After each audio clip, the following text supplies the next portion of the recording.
Hello and welcome to another edition of Mainly NBA. Today we're going to be talking about the All-Star starters being announced and my thoughts on those. So first, let's start off with the East.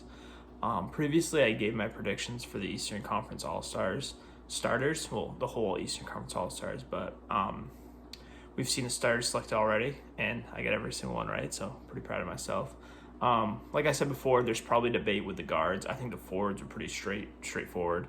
I don't think there's really any debate that Giannis, KD, and Embiid weren't going to be the starters. But the guards, there was some debate. But overall, you guys can see my previous video, but I gave a lot of my thoughts on that. So there's not really a whole lot for me to talk about with my Eastern Conference starters.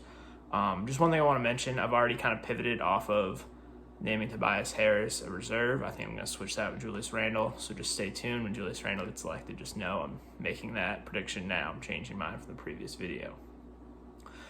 So the West is where it really gets into it. Now, like the East front court, I don't think there's really any debate. When you had Kawhi, you had LeBron, you had Jokic, I think that was pretty obvious. Those three are going to be starting front court.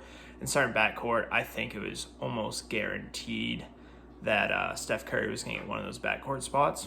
Now, the other one, I didn't release my predictions for the West, but I really thought it was going to be Dame. I had voted for Dame.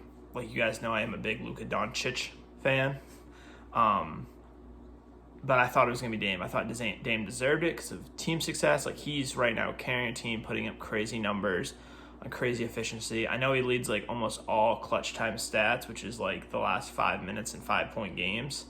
He's like leading in points, leading in field goal percentage, leading in 3-point percentage. Like, he's just putting up insane numbers when it matters the most. His team's doing well. And he's missed. I know Nurkic has been out a lot this year, and I know CJ McCollum. I think one of the person I can't really think of has been out for a significant amount of time, but he's really carrying that team with like some of his best players out. And that's not a slight on Luka. I think Luka definitely deserves to be on the team. I think he was 100% deserving of being a reserve.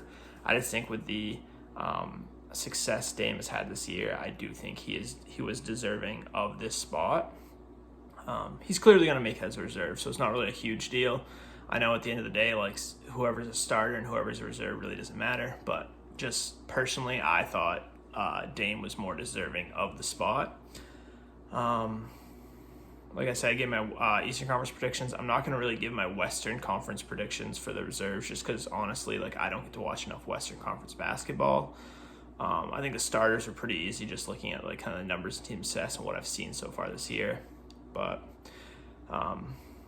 yeah, I'll come back with another video once the reserves are announced and kind of talk about any snubs I have for those teams. So that's all I really have for today, guys. Please make sure to like and subscribe, and I'll be back on Wednesday for another video.